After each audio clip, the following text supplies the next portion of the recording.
Halo Bapak Ibu, jumpa lagi dengan saya Yani Cahya di pembelajaran Koper Gading. Kali ini temanya adalah money game. Keasikan money game yang bikin kaya raya. Benar gak ya? Tahun 2008, saya masih sempat menganggap money game adalah bisnis yang sangat membanggakan. Saat itu saya sebagai seorang pemain MLM dan dengan peringkat yang tertinggi, yaitu posisi Presiden Direktur, satu-satunya wanita di Indonesia dengan omset beratus-ratus juta dalam satu bulan. Pola pikir MLM sudah tertanam kuat dalam diri saya. Saya harus membangun sistem jaringan, banyak berkenalan dengan orang-orang yang baru, menebar kartu nama, bikin daftar nama, atur jadwal telepon atau jadwal pertemuan, bikin target closing, meraih goal yang sudah ditetapkan perusahaan, jalan-jalan ke luar negeri, hasil reward dari perusahaan. Kehidupan semacam itu sudah saya jalani bertahun-tahun dengan enjoy. Tapi tiba-tiba seseorang memperkenalkan sebuah bisnis katanya, tapi money game. Dan money game itu dikemas dengan robot forex-nya. Jadi saat itu dijanjiin kita deposit sekian, baliknya tiap hari berapa persen gitu. Nah hitung-hitung hasilnya itu sangat banyak Bapak Ibu. Apalagi saya juga pemain MLM, udah biasa cari orang kan. Nah kalau saya cari orang untuk money game itu, saya dapat 10% dari deposit orang itu. Jalan beberapa hari, saya dapat banyak orang dan dapat banyak duit. Itu sudah saya jalankan Bapak Ibu. Jadi saya menggeluti MLM dan juga money game. Ya, saya senang sekali sih karena saya baru merasakan kalau selama ini yang saya kerjakan itu kayaknya begitu berat gitu ya. Jualan produk, nawarin ke orang-orang, datang ke rumahnya orang. Ternyata setelah saya ikut money game, ya kegiatan MLM saya sepertinya sangat membosankan sekali. Ini nih kerjaan yang paling enak pikir saya. Nggak perlu bayar alias free, ya nggak perlu harus beli produk, hanya deposit aja. Kemudian deposit kita itu berkembang. Setiap hari kita akan dapat duit. Nah kalau saya cari orang banyak, tentunya saya akan cepet kaya raya nih. Itu pikiran saya. Jadi saya punya pikiran, saya hitung sehari profitnya sekian, sebulan sekian, kalau saya lipatkan sekian, wah nanti berapa bulan lagi saya udah jadi miliuner, miliarder Bapak Ibu, saya akan beli ini, beli itu, waduh rencananya banyak sekali. Sempat saat itu saya tanyakan, apakah gak ada resikonya ya? Apakah robotnya bisa profit terus ya? Dan dijawab, robotnya itu profit terus, robot ini sangat canggih, namanya aja robot pasti pinter. Karena waktu itu juga nggak ada yang namanya robot-robot forex. Ini saya baru dengar yang pertama kalinya. Wah, rasanya adem, ayem deh. Pikiran saya tenang, mantap ini. Serasa dunia milik saya. Ya, waktu saya hitung 6 bulan lagi, pasti sudah berganda-ganda uangnya. Nah, Bapak Ibu, tetapi saya tidak tahu kalau money game itu adalah sesuatu yang sangat negatif dan sangat merugikan orang. Tapi justru sebaliknya, saat itu saya bangga sekali dengan yang namanya money game itu. Saat itu pun saya mulai meracuni teman-teman MLM saya yang dulunya sama-sama satu tim dengan saya ajak untuk ikut money game tersebut. Sampai suatu hari pimpinan perusahaan saya manggil saya dan menegur saya. Kenapa? Karena saya ini kan memiliki peringkat tertinggi di sana. Jadi harus memberikan contoh yang baik, tidak boleh bercabang-cabang. Apalagi kinerja saya ini gara-gara money game itu sudah turun drastis. Maka dengan bangganya saat ditegur saya mengatakan, Pak, saya sekarang lebih tertarik dengan money game dan saya sudah mengerjakannya. Saya di MLM ini mungkin akan saya kurangi aktivitasnya karena saya mau fokus di money game. Waktu itu pimpinan saya sangat kaget. Apa katanya? Nah, ternyata kebetulan pimpinan saya itu merupakan anggota dari sebuah asosiasi MLM Bapak Ibu, yang mana mereka itu justru membasmi money game. Kemudian dia berkata, saya sedang berusaha keras untuk membasmi money game, tetapi kamu kok justru orang binaan saya malah ikut-ikutan main money game. Maka sejak saat itu hubungan saya dengannya jadi renggang, karena saya lebih memilih jalan saya sendiri. Dan akhir cerita Bapak Ibu pasti sudah tahu ya apa yang akan terjadi dengan yang namanya money game itu. Scam Bapak Ibu. Saya rugi besar, bisnis MLM saya hancur, money game juga hancur, teman-teman yang saya ajak rugi semua, dan saya jadi takut, malu, nggak berani ketemu mereka. Nama saya jadi tidak bagus, jadi rusak. Tetapi ya namanya money game ya, apalagi kalau kita ini kejar-kejar dengan kebutuhan sehari-hari yang semakin mendesak.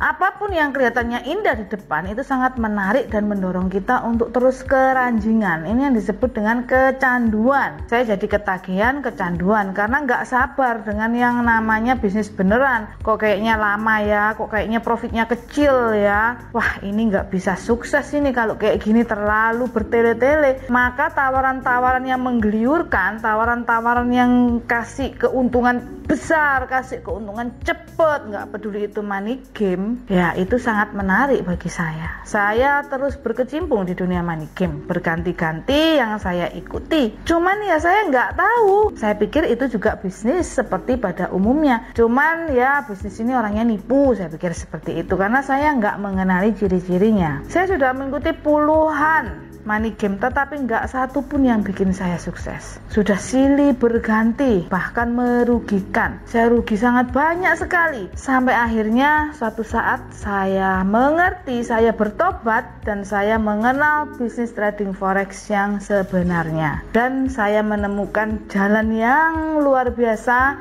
yang sudah disediakan oleh Tuhan Yang Maha Kuasa, yang saya tekuni sampai saat ini, yaitu trading forex. Bapak Ibu, saya ini kan udah berkecimpung di dunia trading forex sudah cukup lama. Kemudian muncullah yang namanya kripto. Nah, di kripto ini juga bahayanya ada oknum-oknum yang memanfaatkan mata uang digital kripto ini untuk dibuat main-main, yaitu money game. Padahal kriptonya sih bukan money game ya, tetapi dibuat kedok Bapak Ibu ya. Nah, saat itu saya memiliki pemikiran, saya juga ingin menambah pengetahuan lain di luar forex, maka saya memilih kripto ya. Kemudian saya mulailah belajar kripto, mencari orang-orang yang kompeten, dan saya ketemu katanya sih orangnya kompeten, jualan robot kripto. Tetapi pada kenyataannya juga saya mengalami rugi besar pada saat saya membeli robotnya, ternyata nggak bisa. Wah, saya pikir ya ternyata juga nggak mudah gitu lah ya. Nah, terakhir orang yang jual robot kripto itu berganti profesi, ganti menjual robot trading Bapak Ibu. Kemudian di komunitas yang lainnya ya, saya pun memulai lagi mencoba dengan uang yang terkecil untuk tes terlebih dahulu ya, karena udah berpengalaman. Setelah saya masuk grupnya, saya pelajari lebih dalam sistemnya, ternyata ya saya mengambil kesimpulan ini bukan kripto asli. Berdasarkan pengalaman saya tahu bahwa sistem ini dibuat sebuah money game. Jadi sistem ini memanfaatkan mata uang digital kripto tersebut tetapi untuk menipu orang. Dan ternyata memang benar. Setelah saya ikuti di tengah jalan ya gitu-gitu aja, terakhir nggak bisa bayar, kemudian diganti sistemnya, orang harus bayar lagi dan lain sebagainya. Dan anehnya orang itu mau gitu dibohong-bohongin, bayar lagi dan bayar lagi gitu ya. Orang-orang seperti ini sangat banyak. Orang-orang seperti ini adalah seperti saya dulu 15 tahun yang lalu saat saya berkenalan dengan money game. Bapak Ibu, jika kita memperingatkan orang jangan bermain money game, nanti kamu rugi, nanti kamu bangkrut, sebenarnya tidak sepenuhnya apa yang kita sampaikan itu benar. Kenapa? Karena mereka suka Bapak Ibu ya, dan mereka tidak bangkrut. Karena tidak semua orang itu yang mengikuti money game itu rugi, dan tidak semuanya bangkrut. Kalau memang semuanya rugi, kenapa money game selalu ada? Pastinya money game itu skema ponzi, dan orang-orang yang terdahulu, orang-orang yang ada di atas, itulah mereka yang mendapatkan keuntungan luar biasa, bahkan bisa sampai menjadi miliarder yang sangat-sangat kaya. Ada banyak orang yang mendadak menjadi kaya, orang-orang yang bisa membeli rumah, mobil-mobil yang mewah, orang-orang yang terlihat sukses. Justru mereka adalah para pemain money game itu. Mereka menganggapnya itu adalah bisnisnya, pekerjaannya dia. Dan ketika money game itu bubar atau scam, akan muncul money game lagi, dan orang-orang itu juga akan ikut lagi dan menjadi orang-orang yang pertama yang menyebarkan money game tersebut. Ketika scam muncul lagi, orang itu juga ada di sana. Ternyata money game adalah pekerjaannya dia. Dia melakukan dengan cara yang sangat profesional. Dia sangat menguasai sistem money game itu. Para pemilik money game, para leader money game, mereka memiliki uang yang banyak hasil keuntungan dari bermain money game itu. Itu adalah dunianya. Dan ketika dia sudah nggak bisa bayar, dibubarkan dan buka lagi. Dibubarkan dan buka lagi. Begitu seterusnya. Mereka bisa dengan jenius mengarang berbagai macam strategi yang dianggap bisnis, padahal itu money game, dengan cara yang sangat menarik sehingga orang-orang begitu banyak yang tertarik dan ikut. Mereka semua ingin mendapatkan keuntungan, tetapi justru mereka dimangsa dan akhirnya buntung, Bapak Ibu ya. Lantas pertanyaannya, apa sih jeleknya money game itu? Apa sih jahatnya money game itu? Kan kita juga bisa sukses, kita juga bisa dapat keuntungan. Oke, mari kita bahas ya. Selama ini money game ditebar dengan berbagai macam sistem. Intinya adalah menjalankan skema Ponzi, di mana uang yang kita setorkan akan dibagikan untuk orang yang di atas kita sebagai keuntungannya. Begitu seterusnya. Jadi yang di bawah itu nggak dapat apa-apa, tapi uang yang disetorkan itu untuk atasnya. Begitu terus. Nah, kalau kita kepingin juga dapat keuntungan, kita juga harus cari korban gitu ya, cari orang yang bisa kita mangsa untuk mendapatkan keuntungan bagi kita. Maka kalau orang yang paling terakhir nyetor dan gak ada orang lagi yang bisa dimangsa atau yang mau ikut, orang yang terakhir itu pun pasti tidak mendapatkan keuntungan. Money game ini akan berlaku yang namanya gulungan bola salju. Jadi pada saat pertama kali dibuka, bola salju masih kecil. Lalu dia menggelinding di salju semakin besar, dan bahkan sangat besar sampai lama-lama jadi raksasa. Nah, akhirnya sudah sangat besar sekali. Ini pengikutnya udah banyak ya. Jadi yang pertama yang dibayar itu pertamanya kan masih sedikit, masih kecil. Nah, ini berlaku faktor kali. Semakin tambah besar, semakin tambah banyak, akhirnya dia harus membayar orang sekian banyak dan gak kuat. Nah, pada saat gak kuat itulah maka yang namanya bisnis money game ini bisa scam atau bangkrut. Tapi money game ini juga bisa disetting dengan jangka panjang. Jadi ada money game yang cuman buka sebulan bubar, ada yang 3 bulan bubar, 6 bulan, setahun, ada yang 3 tahun, ada yang 5 tahun, bahkan ada yang 7 tahun baru bubar. Tapi tetap aja pada saat bubar memakan korban yang luar biasa banyaknya. Karena semakin lama money game ini bertahan, maka trust, rasa percaya orang akan semakin kuat. Jadi akan berbondong-bondong, orang yang ikut semakin banyak. Nah, ini sangat bahaya sekali. Jadi ibaratnya money game itu seperti penyakit corona ya Bapak Ibu. Kalau satu orang sakit, kita bisa obati dengan mudah. Lama-lama satu orang gigit 4 orang, 4 orang gigit lagi 16 berlipat 30, dan akhirnya banyak puluhan ribu. Sampai rumah sakit nggak bisa ngatasin lagi. Jadi banyak korbannya, akhirnya banyak juga yang meninggal dunia gara-gara corona ini. Ya, jadi money game ini memangsa Bapak Ibu ya. Ini adalah inti dari money game itu. Mau dikemas model apapun juga, dia tetap money game. Mau secantik apapun bungkusnya, tetaplah money game. Jadi kalau kita lihat orang-orang sukses di money game, mereka kaya, ya mungkin mereka jumlahnya banyak yang sukses. Tapi kalau kita mau lihat gulungan saljunya yang begitu besar, maka yang rugi dan tidak sukses itu jauh lebih banyak.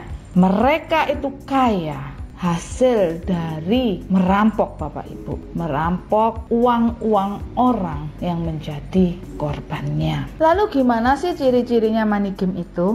Oke, biar kita tidak terkecoh, saya akan memberikan ciri-ciri money game itu seperti apa. Walaupun tidak bisa lengkap ya, karena sekarang ini sudah sangat aneh-aneh sekali sistemnya. Sudah sangat cerdas sekali para pemain money game itu meng-create sebuah sistem. Biasanya money game itu nggak perlu ada produknya ya, ini ciri-cirinya. Jadi bisa semacam kayak investasi palsu gitu Bapak Ibu ya, taruh uang dapat hasil, sedangkan uangnya diputar di mana itu tidak jelas, atau dijelaskan tetapi sebenarnya itu tidak yang sebenarnya, bohong ya. Misalkan ini uangnya nanti dikelola di batu bara, tapi ya asal ngomong doang, itu nggak ada yang sebenarnya, mereka ngarang-ngarang aja. Tapi sekarang ini sudah mulai pandai ya mereka bikinnya sangat halus sekali sehingga nggak tercium kalau itu money game. Misalnya kadang dikasih produk gitu ya, jadi gabungnya seolah-olah membeli produk tapi mendapat keuntungan lain semacam investasi, dapat dividen kayak gitu ya. Nah kebanyakan produknya itu berbentuk kayak digital gitu, supaya apa? Supaya nggak modal gitu ya. Atau kalau berbentuk barangnya itu pasti sebenarnya nggak ada harganya, dia belinya itu dengan harga yang sangat murah tapi dengan model spesial khusus yang nggak dimiliki oleh tempat lain, sehingga dia bisa meng-up harganya ya, seolah-olah barang ini adalah barang yang istimewa, padahal barang itu nggak ada harganya, sangat murah sekali gitu ya. Dulu pernah ada juga money game yang dia jual berlian gitu ya, berlian ini bagus, berlian ini kualitasnya seperti ini seperti itu, padahal itu bukan berlian beneran gitu ya, berlian olahan, tapi dibikin performanya seolah-olah berlian ini sangat mahal sekali, dikasih sertifikat, padahal nggak ada harganya sebenarnya. Itu ada yang seperti itu. Lalu ciri-ciri lain, selalu skemanya ponzi, selalu ada member get member. Misalkan saja investasi ya 10 juta, maka yang rekrut akan mendapatkan 30%, yaitu 3 juta. Jadi untuk support agar money game tersebut bisa dapat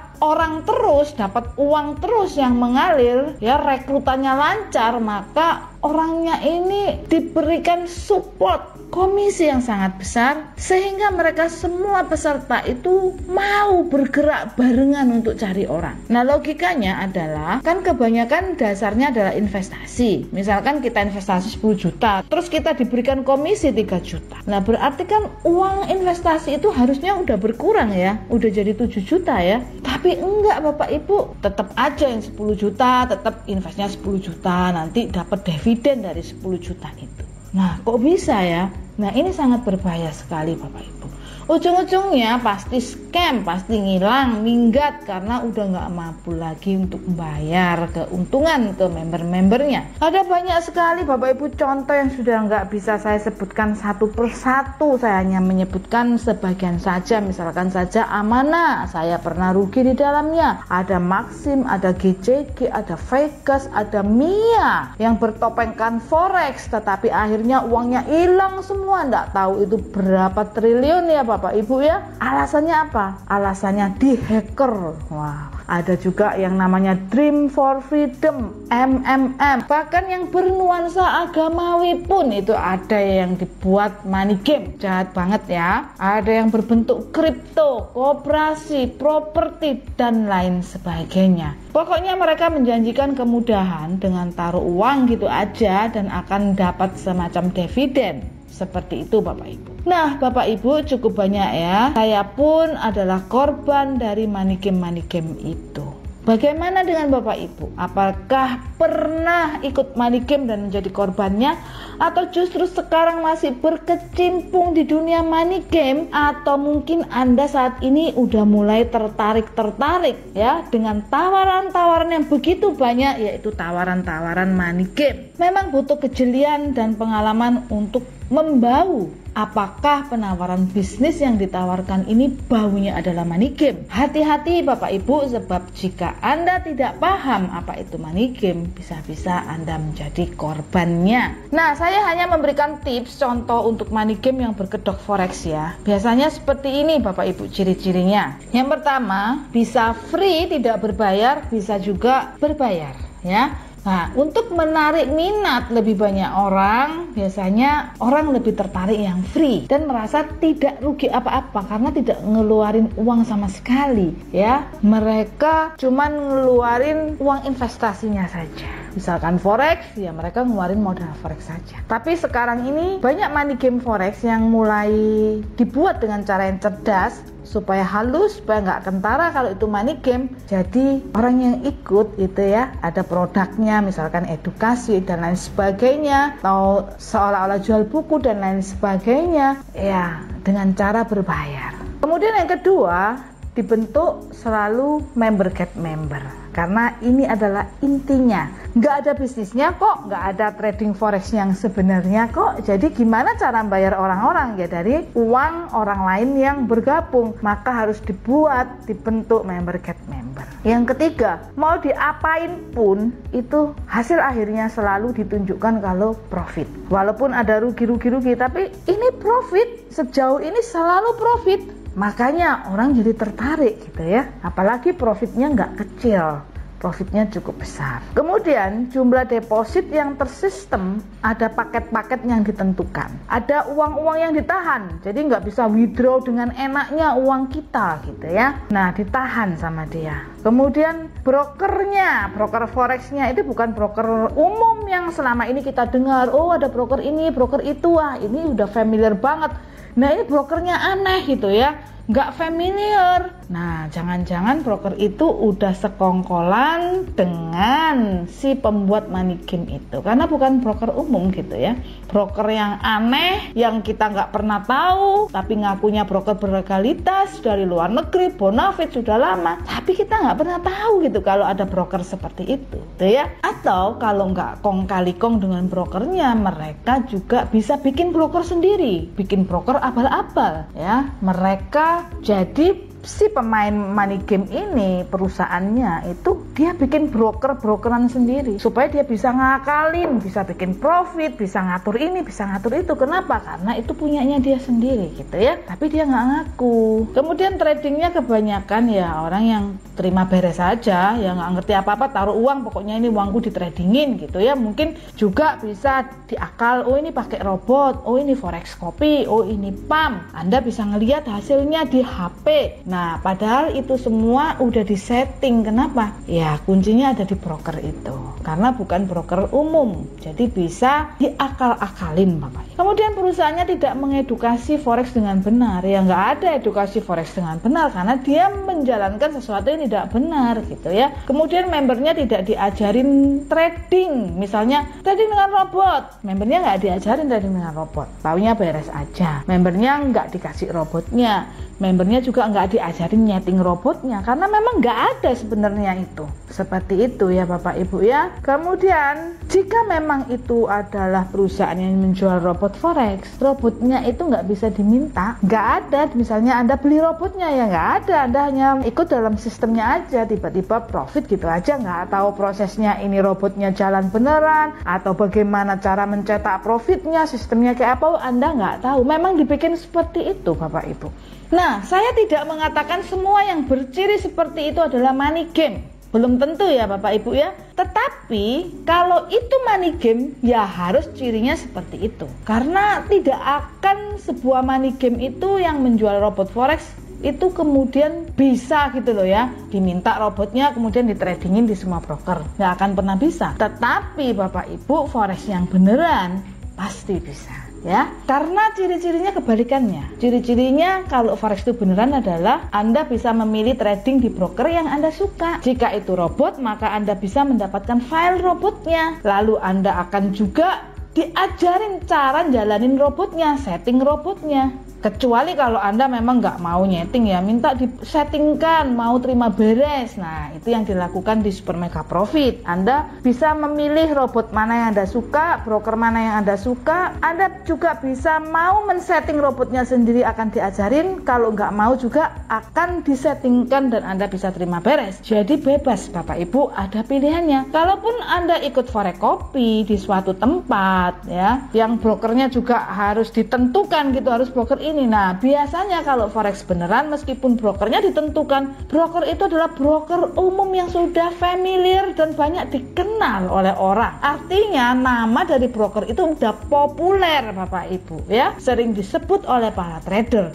Jadi bukan broker abal-abal. Itu adalah ciri-ciri kalau kita trading forex beneran. Oleh karena itu Bapak Ibu waspadalah. Karena saat-saat ini ada begitu banyak penawaran money game dan itu terselubung secara halus sehingga mungkin saja Anda tidak mengenalinya. Bu Yani, saya tidak menganggap itu money game. Mungkin Anda ada yang seperti itu ya. Karena menurut saya semua di dunia ini adalah money game. Nah, seperti Bapak yang saya ceritakan di awal tadi. Toh saya sukses di bisnis ini, bisnis itu. Nah, Bapak Ibu, sebenarnya semua adalah pilihan Anda. Saya tidak berhak melarang-larang Anda. Tergantung masing-masing orang. Hati nuraninya seperti apa? Nilai hidupnya seperti apa? Dan saya mau tegaskan bahwa money game adalah money game. Dan money game itu merugikan banyak orang. Sedang yang lainnya, bisnis-bisnis real lainnya, itu adalah kita berdagang dan mencari keuntungan dengan cara yang halal tanpa merugikan siapapun. Bahkan justru kita memberikan solusi dan manfaat bagi orang lain. Jadi terserah Anda, buat Anda yang nyaman seperti apa. Tetapi bagi saya adalah bekerja yang halal itu adalah kita memberikan solusi dan manfaat bagi orang lain, tidak merugikan orang lain, dan dengan cara begitu kita bisa mendapatkan keuntungan. Jadi kita membantu orang lain dan kita pun mendapatkan keuntungan, mendapatkan rezeki Bapak Ibu. Bagi saya seperti itu. Oke, cukup sekian ya pelajaran Koper Gading tentang penjelasan money game. Semoga bermanfaat bagi Anda. Salam sehat, sehat tubuhnya, sehat teknik tradingnya, dan profit luar biasa.